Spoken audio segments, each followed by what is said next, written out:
সম্প্ৰীতি আৰু সমন্বয়ৰ এনাজৰী ৰক্ষাৰ স্বাৰ্থত চিপাঝাৰৰ ঐতিহাসিক মাৰৈ কলিতাপাৰা হৰি মন্দিৰ প্ৰাংগণত আয়োজন কৰা হৈছে চতুৰ্থ বাৰ্ষিক ভাগৱত পাঠ আৰু ব্যাখ্যানুষ্ঠান। সমাজৰ পৰা অপশক্তি বিনাশ কৰাৰ অৰ্থে মাৰৈ বিজুলীবাৰী আঞ্চলিক শ্ৰীমদ ভাগৱত পাঠ সমন্বয় চক্ৰৰ চতুৰ্থ বাৰ্ষিক অনুষ্ঠানখনিৰ প্ৰাত কাৰ্যসূচী পৰিৱেশন নিকাকৰণ কৰি এই অনুষ্ঠানৰ শুভাৰম্ভণি কৰা হয়। বন্তি প্ৰজ্বলন শৰাই নিবেদন আদি প্ৰথম দিনাৰ কাৰ্যসূচী ৰূপায়ণ কৰাৰ লগতে শ্ৰীমদ ভাগৱত পাঠ সমন্বয় চক্ৰ অনুষ্ঠানৰ সভাপতি দীপাংকৰ নাথৰ দ্বাৰা ধৰ্মধ্বজা উত্তোলন কৰা হয়।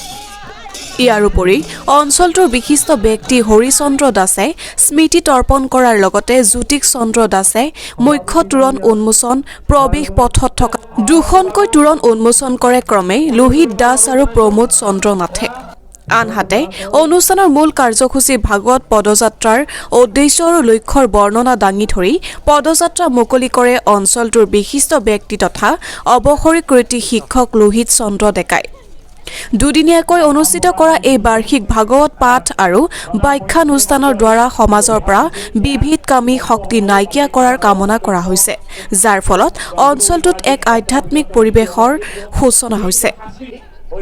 News desk report. আমি বিগত 4 বছৰ আজি এই বছৰটোৰ ভিতৰ কৰি 4 বছৰ এই অনুষ্ঠানটো কৰি আহিছোঁ। আমি ইয়াৰে প্ৰত্যেক ঘৰ মানুহ জড়িত হৈ যায় এই মাৰৈ বিজুলীবাৰী অঞ্চলৰ। ইয়াৰ মূল উদ্দেশ্য হৈছে আমি ধৰ্ম আধ্যাত্মিকতাটো মানুহৰ আমি নৱপ্ৰজন্মলৈকে কেনেকৈ আগবঢ়াই লৈ যাম, আৰু আমাৰ মূল কথাটো এই গোটেইখিনি মানুহ যাতে এডাল এনাজৰীত বান্ধ খাই থাকে। আমি যিখিনি ইয়াৰ মানুহ আছে যাত আধ্যাত্মিকতা দি যে ল'ৰা ছোৱালীখিনিক যাতে আমি এয়া কৰিব পাৰোঁ, ডেকা ল'ৰা ছোৱালীখিনিক যাতে আকৰ্ষিত কৰিব পাৰোঁ, এইটো আমাৰ মূল উদ্দেশ্য। আৰু এইটো প্ৰত্যেক ঘৰ মানুহেই কোনোবাই কম বেছি পৰিমাণে সহযোগ কৰিছে, সেইটো বেলেগ কথা, ব্যক্তিগতভাৱে, কিন্তু প্ৰত্যেকজন মানুহৰে সহযোগিতা আছে। শতাধিক মানুহে আজি কাৰ্যসূচী প্ৰথম দিনাৰ কাৰ্যসূচী, অহাকালি আপোনালোকে আহিলে গোটেই কথাটো গম পাব। অহাকালি আমাৰ ইয়াত যথেষ্ট বিভিন্ন অঞ্চলৰ এই চিপাঝাৰ অঞ্চলৰ বা মঙলদৈ দৰং জিলাৰ বিভিন্ন প্ৰান্তৰ পৰা আহে। আমি প্ৰত্যেক বছৰে এজন বিশেষ পাঠকক বা ব্যাখ্যাকাৰক আমি ইয়ালৈ আমন্ত্ৰণ জনাওঁ। তেখেতে আমাৰ মানুহখিনি সুন্দৰকৈ ভাগৱতৰ ওপৰত ব্যাখ্যা কৰি দিয়ে। গতিকে আমি ভাবোঁ ইয়াৰ পৰা আমাৰ এই অঞ্চলটোৰ ডেকা গাভৰু নৱবিবাহিতা আমাৰ যিবিলাক বয়সীয়াল যিবিলাকে নাজানে গোটেইখিনি মানুহৰ মাজলৈ এই ভাগৱতৰ ভিতৰত কি আছে সেই কথাটো যাতে যায়। আমিও জানো বা আমিও দেৰি হৈছে জানোতে ভাগৱতখন এজন মানুহ যদি ভালকৈ চলিব লগা হয়, সংবিধান বুলি ক'লে যেনেকৈ নহয়, যেনেকৈ চবৰে আইন থাকে, ঠিক তেনেকৈ মানুহৰ জীৱনত চলিবৰ কাৰণে এখন আইন বনাই থোৱা আছে এই ভাগৱতখনত। সেইটো কোনো ধৰ্মৰ প্ৰতি কথা নাই বা হিন্দু মুছলিম বা শিখ সম্প্ৰদায় বুলি কোনো কথা নাই। এজন মানুহ সুশৃংখল জীৱন যাপন কৰিবলৈ হ'লে ভাগৱতখনত গোটেই মানুহজন চলাৰ কাৰণে সংবিধানখিনি লিখা আছে ইয়াত। মানুহজনে কেতিয়াও বেয়া কাম কৰিব নোৱাৰে, বেয়ালৈ নাযায়, ভাল চিন্তা চৰ্চা বা এই যাতে সাম্প্ৰদায়িক কথাবিলাক তেওঁৰ ওপৰত নাহে, তাত সেই কথাবিলাক একো উল্লেখ কৰা থকা নাই, খালি সংবিধানখন তাত আছে। আমি চতুৰ্থ বাৰ্ষিক আমি যি ভাগৱত মহোৎসৱ ইয়াত আমি অনুষ্ঠিত কৰা হৈছে মাৰৈ বিজুলীবাৰী আঞ্চলিকৰ। আজি ৰাতিপুৱা আমাৰ পতাকা উত্তোলনেৰে আজিৰ কাৰ্যসূচীটো আৰম্ভ কৰা হৈছে। তাৰপিছত আমাৰ শ্বহীদ বেদী আমি উন্মোচন কৰা হৈ গ'ল। তাৰপিছত আৰু মুখ্য দ্বাৰো আমাৰ উদ্বোধন হৈ গৈছে। আৰু আজিৰ এই দিনটোত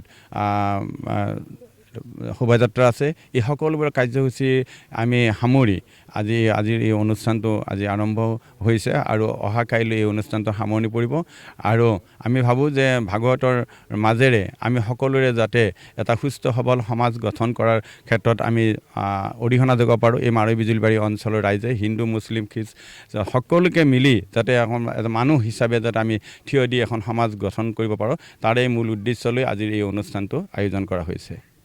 চতুৰ্থ বাৰ্ষিক আঞ্চলিক ভাগৱত চক্ৰৰ সমন্বয় সমিতিৰ মই এইখিনিকে ক'ম যে ভাগৱত আচলতে এটা আধ্যাত্মিকতা অনুষ্ঠান।